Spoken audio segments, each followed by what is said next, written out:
Behold, I am the handmaid of the Lord. May it be done to me according to your word.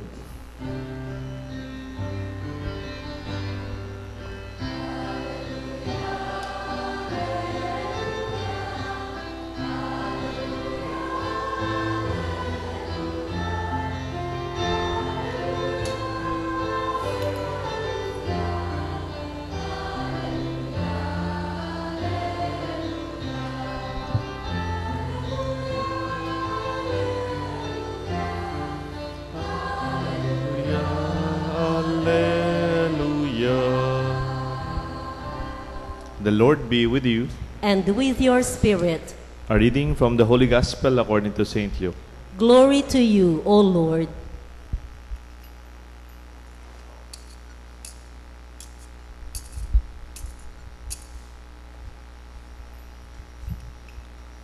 The angel Gabriel was sent from God to a town of Galilee called Nazareth, to a virgin betrothed to a man named Joseph of the house of David, and the virgin's name was Mary.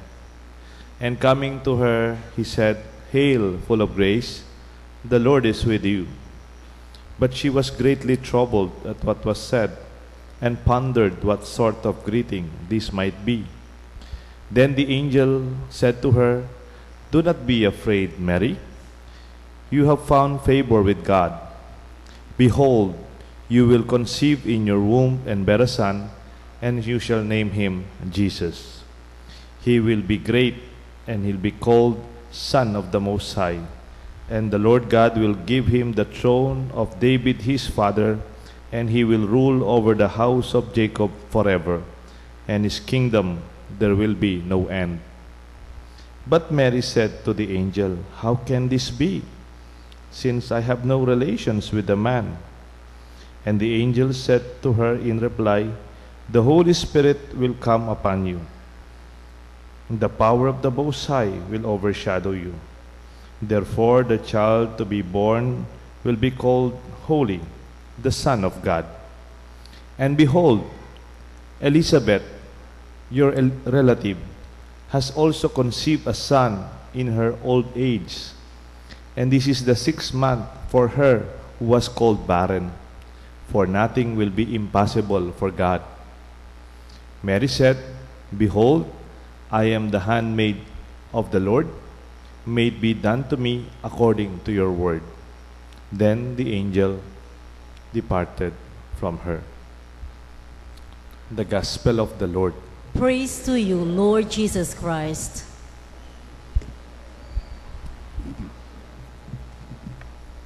In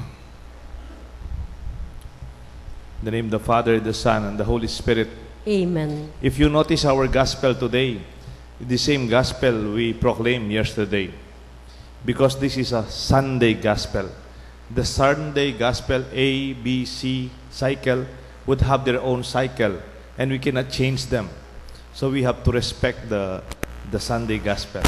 So kung ano po yung Ebanghelyo, kaya nga Violet po, nasa last Sunday of Advent na tayo, though it is simbang gabi, we take the precedence of the Sunday liturgy and the Sunday Gospel. Kahapon po, we read the same Gospel, but we looked at it from the perspective of consent, the perspective of making a choice that would make our life and define our life. Ngayon po, let us look at the Gospel from the perspective of the gift. The value of the gift is in the giver. Ang halaga ng regalo, wala sa regalo, nasa kung sino ang nagbigay. Napansin ko po yung mga bata ngayon, mahilig sila sa regalo. Kaya lang yung regalo nilang alam ngayon medyo mahal ng konti. Medyo kumisan, pag nalaman mo yung presyo, mapapaurong ka. Lalo na ngayong panahon ngayon, matraffic. Kasi this is the highest level of gift giving or gift buying season. No? Pinakamabili niyan ng mga nagtitinda ng regalo. Kahit ano lang binibili ngayon, pang regalo. But let us reflect on this Christmas activity or Christmas tradition on gift-giving from the perspective of our gospel. Minsan po, mayroong isang doktora, very famous po siya. Magaling na doktora. Surgeon po siya. Makabase po siya sa Manila. Kaya lang po, itong doktorang ito, nagkasakit po siya. Siya mismo nagkasakit. At yung naging sakit ng doktorang ito, very busy po yung doktorang ito. No? At meron po siyang mga daughters, pero busy siya. Siyempre, top doktora siya sa surgery. Kaya always out of the house. Lalo na yung mga surgery, kung minsan natatapos ng gabi, kung minsan nag-umpisa ng madaling araw, always out. Nung po siyang nagkasakit po siya, at yung sakit niya, grabe naman, cancer. Siya mismo nagkasakit. At alam niyo po, kinukwento niya sa kanyang kaibigan, na kaibigan ko, sabi niya, nalaman ko bilang magulang, parang failure ako. May repeat, I feel like, as a parent, no, not as a doctor, no, magaling po siyang doktora eh. As a parent, I feel I'm a failure, sabi daw niya sa kaibigan niya.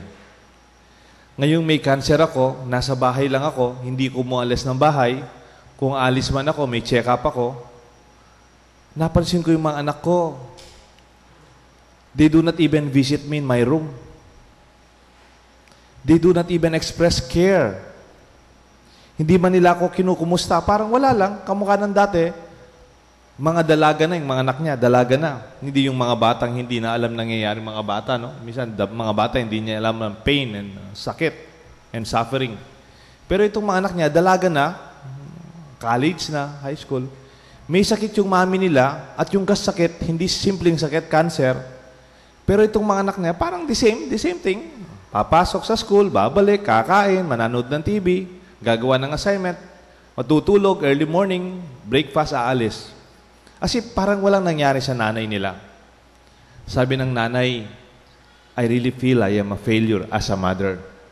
Maybe I never showed them any affection. I never showed them any intimacy when I was a very busy mother. Para bang, how about you? Kayo pong may mga anak na maliliit. Baka magagaling yung mga anak nyo, mataas yung grade. Baka nag-aaral sila sa mga magagandang school. Okay po yan. Baka marami silang allowance. Nung bata po ako, bibigyan ako ng baon ng nanay ko, o yan yung pesos. Ano? Ay may gagastusan nung kailangan.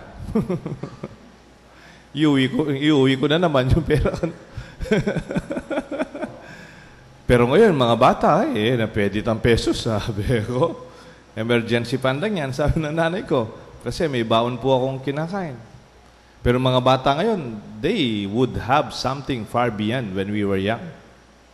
But I ask you, they may be going to school, they may have good grades, they may be performing well, but may I ask you one thing? Are your children, your apo even, do they know how to express affection? Alam ba nila kung paano magpakita ng pagmamahal? O they are aloof? Halimbawa, may sakit si Lola. Do they know how to express affection to Lola na may sakit? Kamukha po nitong mother na doktora. May cancer ang nanay nila. They never visited her in her room. They never asked, kumusta ka na, Mami? Mami, we're praying for you. Walang nagbigay ng note. Or maybe a flower to say, Mami, I'm thinking of you. Sabi ng mother, doon nag-aaral sa mga exclusive school. I did not teach them how to show affection because I was too busy. Myself, I don't have time to be intimate with my children. My dear friends, maybe for children, we can give them a very simple experience of affection. Meron pong isang writer and speaker about family and marriage. Ang pangalan niya, Gary Chapman. Meron po siyang book, ang title, 5 love languages. There are many ways to express affection. There are many ways to express your love. Kung minsan, inisip natin, paano ko kaya papakita ang pagmamahal ko sa magulang ko? Paano kaya papakita ang pagmamahal ko sa aking teacher? O sa aking lolo at lola? O sa kapatid ko? Take note, when we say affection, it does not have to be romantic. Boyfriend, girlfriend, hindi. It could be a family experience of expression of intimacy. 5 yung binigay ni Gary Chapman. You can love others by just expressing your appreciation. Words of affirmation. That is already love. Mami, sarap naman ang linuto mo. Thank you. Quality time. Do you want to express love? Just be there. Sit down beside the person you love. May sakit si Lola? You don't have to be anything. You don't have to be a doctor. You don't have to be a nurse. Just be there. Presence, quality time is a quiet and effective way of expressing affection and love effectively. Kahit wala ka sinasabi, you know when a person is always present, there is love. Service, when you serve. Gusto ng tubig ni Lola. O mag-prepare ng gamot ni Mami na may sakit. This is another way of expressing affection. And even physical touch. Holding the hand of the grandma or grandpa. Masayan may talampakan ni Ma. Patang masakit siya rin kayang rayuma. O antabayanan may tatang. Patang marimlaya. All these hand. These are ways of expressing the language of love. But I would like to focus on one thing, that is gift, as a gift giving, as a language of love. You know, gift giving is a universal human expression of love. Kahit saan ka magpunta sa buong mundo, alam nilang magbigay ng regalo. Kahit sa mga hindi nag-aral, kahit yung mga nasa bundok, kahit yung hindi mayaman, the gift-giving culture around the world is expression of affection. Kahit saan ka magpunta. Alam niyo po, minsan, naka-assign ako sa bundok. Nagmimisa ako sa bundok. Tapos po, yung mga aita sa bundok, lalo itong mga kapampangan aita dito sa Porac, sa Sapangwak, nagmimisa po kami doon. We take turns. Pagka uwi ko po, meron po akong dalang ube. May dala po akong dalang saging, puso ng saging, bule-baluga, buhay na manok. Very generous. They know how to give, but they are not rich. They know how to express gratitude and affection. You know that they appreciate what you have done for them. Iba po talaga, no? Simpleng-simple lang. Minsan, ang daming anak po ng isang aita. Nakita na po yung mga aita pag bata sila. Napaka-cute. Yung bilog yung mata, yung puting-puti yung ngipin. Nakikita mo lang ngipin tsaka mata. Sabi ko doon sa nanay, ay, ka-cute na po ng anak yun. Kalaguna nga ako. Buriya mo, tukiyo na po yung anak ko. Ati ko pa po kita gana. Sige po, kaya ali po ba? Biro ko po. Pero kung mag-cute niya po, kaya ka na mo, tukiyo na po nga na. Papag-aral niya po, po baka sadya nga ako. You see how generous they are? Biniro niya, patok kita. May pawas ko po. You know, gift giving is something that is not limited to the educated and the cultured. The heart understand affection when you offer something. Even for the spouse. Karen po may asawa. Mga lalaki dito, kalimutan nyo ng lahat. Huwag lang yung birthday ng asawa ninyo. At saka yung wedding anniversary ninyo. Masasaktan kayo. Sabi nga nung isang lalaki, medyo nagpalusot.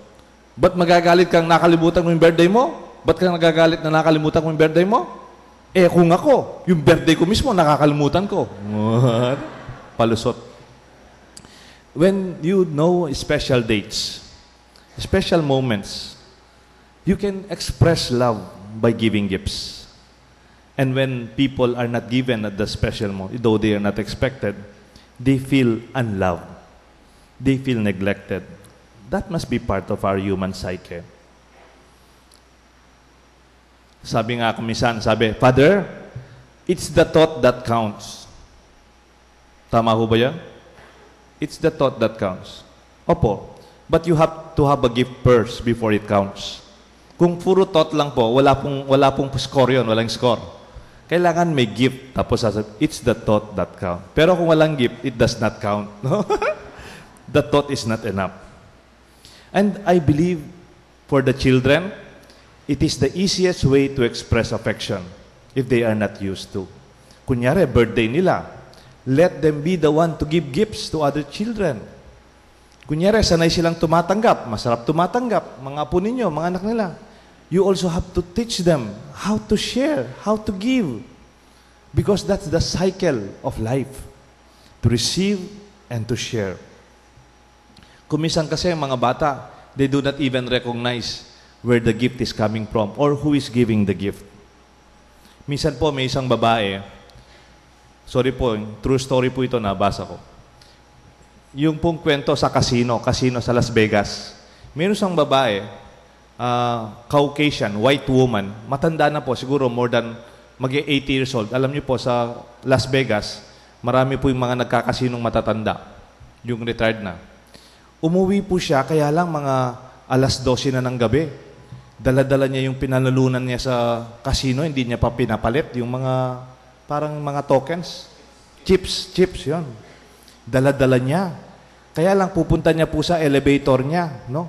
Meron daw exclusive elevator doon para sa mga mayayaman lang. Diretso dan sa may tinatawag nilang mga suite room na matataas. No? Hindi public yon. Pang mayaman lang. Mayaman na mayaman yung matanda. May dala-dala siyang maraming chips. Nanalo po siya sa casino nung gabing yon. Kaya lang, alas 12 na. Nung sumakay po siya sa elevator na pang mayaman lang, biglang may pumasok na dalawang malalaking black men. No? Yung black men na malalaki. Natakot siya. Sabi niya, siguro, old dapper siguro to. Baka kukunin nyo. Kasi ang lalaki nila. Tapos, nangyari pa naman, biglang nag-brown out, namatay po yung kuryente, dumilim yung elevator, takot na takot yung babae. Ito na yung sinasabi ko. Nag-collapse po siya sa takot niya. At saka yung mga barya niya, yung mga chips, kumalat sa elevator. Alam niyo po, itong dalawang big black men, hinatid po siya sa infirmary, dun sa clinic ng hotel. Dinala po siya doon. At pagkatapos, hindi niya kilala itong dalawang lalaki. Ang ginawa ng dalawang lalaki, pinulot yung mga coins, yung mga chips, nilagay sa kanyang lalagyan, at binalik siya nilagay sa kama niya, tapos pinagdala po siya ng bulaklak. Hindi niya kilala. Pero I don't know those men. Nung binasa nung nurse, nabigla sila. Mommy, get well soon. Michael Jordan and Scottie Pippen. Kaya pala malalaki. Tapos, big time din sila. Mayaman din. Nagkakasino sila after winning a game. Sometimes, yung mga katabi natin, kala mo, hindi mo alam. We are always negative about situations of possibility of generosity. Never underestimate the capacity of other people to be good. Unless that we are not even aware of those things that we enjoy and who gave them. Alam niyo po, naniniwala po ako, the value of the gift actually rests on the giver. Napansin niyo po yung bulaklak na get well soon? Parang naging mas maganda dahil galing kay Michael Jordan at kay kay Pippen, Scottie Pippen. Pero naniniwala po ako, ganyan din yung kaligayahan ng mother. Pinadalan din siya po ng isang bag. Sabi ko sa nanay, Oteya po bring magasgas yung bagyo. Ang ganda-ganda ng bag niya, leather bag. Simple lang po, malit lang. Sabi ng mother, Among, this bag is the gift of my daughter in her first salary. Oh, take note. First salary. What a meaningful gift. Because she may have a lot of bags. Baka maraming bag na nabiling namin niya. Pero yung bag na yon, mahalaga. Bakit? Galing kasi sa anak niya, sa unang sweldo. Take note. At you know, these things are not only about material things. No, no. It is about the giver and our relationship with them. This Christmas season, let us celebrate the wonderful gifts we receive. Not the material things, but looking into the person, the giver, and our relationship that is nourished. Alam niyo po, minsan ako rin, mayroong isang gift na binigay sa akin. Ang binigay po, fan. Alam niyo po yan? Yung pamepe. Hindi naman po mahal siguro yan. Pero para sa akin, mahal na mahal po yan. It's really the gift yan. Yan, dinagyan niya pa. Father Deo, dun sa box. Yung sa lalagyan niya. At mahalaga po sa akin kahit pamaypay lang na meron siyang painting dun sa pamaypay. Talagay niya, Father Deo. At para sa akin, mahalaga. Pinirmahan niya po niya, 1998. At binigay po ni Cory Aquino. Nakapirma pa po siya dyan. At para sa... Yan, medyo magandang lalaki pa po ako doon. Medyo... Alam niyo po, hindi ko lang nakikilala si Chris Aquino noon eh. Kaya lang. Pero... But you know, what I'm saying, ang daming mga pamaypay dyan, di ba? Ang daming mga pamaypay. Yung iba nga galing pa sa Spain, no? Yung mga abanico. But it's not about that. It's the giver. The value of the gift is not the gift. It is where and to whom it's coming from. Mary received a child, and the child she received, is from God. We also receive a life. And our life is not only from your parents. Our life is also from God. The gift of life that we have, let us celebrate it because the giver is our God. Like Mary celebrating the life given to her, not because of Jesus only, but God gave life to her in her womb. In the Mass, pag nagsisimba to tayo, ang dami ng EMDC ngayon, 12 yata. Pag communion tayo, natapos na ako dito sa labas. Hindi pa po natatapos. Parang time is 4 sa labas. Pero alam niyo po, tinatanggap ninyo kung ano, hindi po bag, hindi po wallet, hindi po bulaklak, hindi mahal na gamit, pero we are receiving the Lord. And we are receiving the Lord, the giver of Him Himself. At ito po ang ating dapat magpasalamat at ating i-celebrate. At gusto ko pong magtapos sa isang kwento. Noon pong minsan, bagong pari po ako, nagbigay po ako ng retreat sa Tagaytay. Yung isang estudyante doon, habang nagbibigay ako ng retreat, introduction pa lang, ang ingay na niya. Nagsasalita ako, nagsasalita siya. Nasa likuran po siya. Mataas, mistiso, malaking bata, kaya ang lakas-lakas pa ng boses niya. Habang nagsasalita ako, nagsasalita siya. 3 araw yung retreat. Miyerkules, Huwebes, Biyernes. Miyerkules pa lang ang ingay-ingay niya. Pinapabayaan ko lang po. Ako po kahit maingay, hindi ko pinapaya yung mga bata. Hindi ko man tinatawag yung pangalan. Sinasabi ko lang, matatalo sa akin ang batang to, maingay na to. Bakit po matatalo sa akin? Ako may microphone, siya wala. Ako mayroon akong outline for 3 days. Siya walang outline. Sa kanya sasabihin 3 days. Maubusan din yan. Tuloy-tuloy lang po ako. I really did not show any anger or disappointment. Di ko po pinahiya. Di ko tinawag yung pangalan. Pero maingay talaga. And then, the next day, ganyan pa rin. Maingay pa rin siya. I continued. Nung gabi, nagpa-confession ako. Hindi pa man nag-start yung confession, lumapit na sa akin. Father, hindi po ako magko-confess, sabi niya. Kasi meron po akong kinuwento, alam ko, minsan sa homily ko, sa mga marami po akong kwento. Yung kwento po ganito, nung afternoon.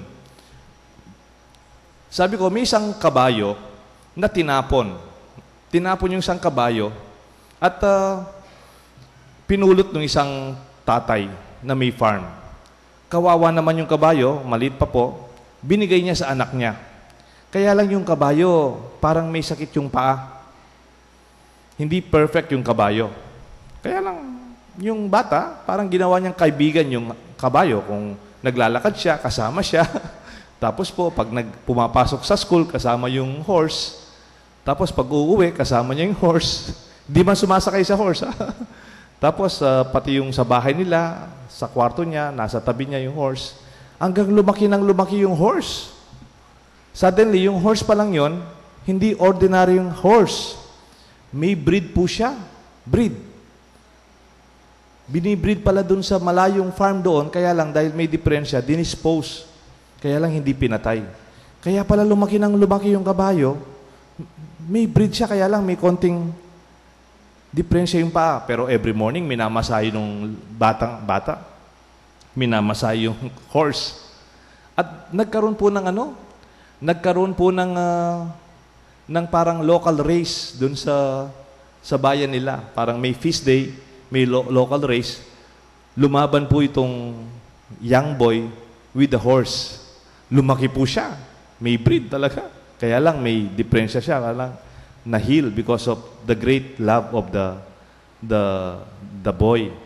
Tinapon siya pero the boy loved the horse.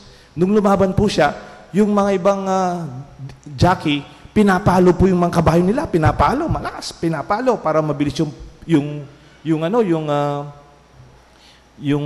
takbo ng kabayo nila, no? Actually, movie po ito. Tapos, yung kabayo na sinasakyan ng bata, hindi man niya pinapalo. Kinakausap niya, sabi niya, faster, faster, faster, faster. They are already here. Faster, faster. Alam niyo po, nanalo sila. Nanalo sila. Ay, nanalo sila. Alam niyo po, katapos ng kwentong yon, yung malaking bata, yung maingay, iyak ng iyak ng iyak. Iyak ng iyak. Hindi pa man kami nag-start ng confession and session, lumapit na sa akin. Sabi niya, Father, sa aming mga magkakapatid, ako po yung pinaka hindi gusto ng magulang ko. May problema po kami sa pamilya. Parang ako, sa aking magkakapatid, ako po yung tinapon nila. Ako po yung horse na yun. Sabi, I'm wounded. I'm not perfect like my brothers and sisters. I'm not loved at home. Alam niyo po, natouch ako dun sa bata. I embrace him. You have a future, sabi ko. No? And then, pagkatapos nun, alam niyo po, sino yung nagsiserve sa akin sa misa ko? Siya. At pagkatapos ng recollection na yon, embrace pa kami. Kinuha yung number ko, kinuha ko yung number niya. Mag-text kami. Pagkatapos nung graduation, ako rin yung nangmisa sa kanila. Nung graduation po, nakapila kaming ganyan. Binabasa na yung introduction ng graduation mass, 4th year high school. Pinakahuli po siya sa graduation kasi pinakamatangkad siya. Ako naman, nasa huli nila, nasa likuran nila dahil ako yung magmimisa sa graduation. Nagmamarcha na sila. Nakatoga siya. Bigla siyang humarap sa akin. Father, sabi niya, laki ng ngipin. Do you remember me? Yes, of course. How are you? I have a gift for you. Sabi niya. I made it myself. Binigay po sa akin, malit na kabayo. Carved from a soap, white soap. Alam pong siyang gumawa kasi pangit.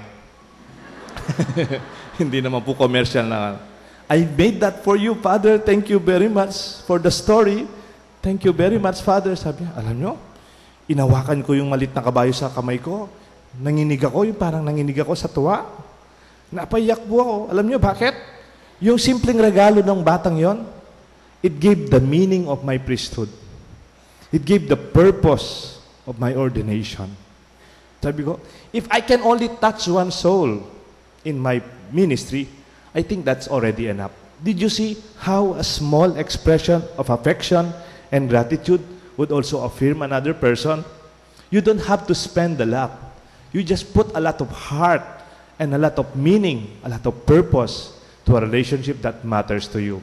Kung mayroong may galit sa'yo, hindi ka nag-uusap, hindi ka kinakausap, pwede wag mong kausapin. Bigyan mo na lang siya ng gift. And maybe the wounds can be healed. Because gifts, like the gift of God to us, His only begotten Son, brought forth redemption, salvation, and forgiveness of our sins. May God bless us all, the Father, the Son, the Holy Spirit. Amen.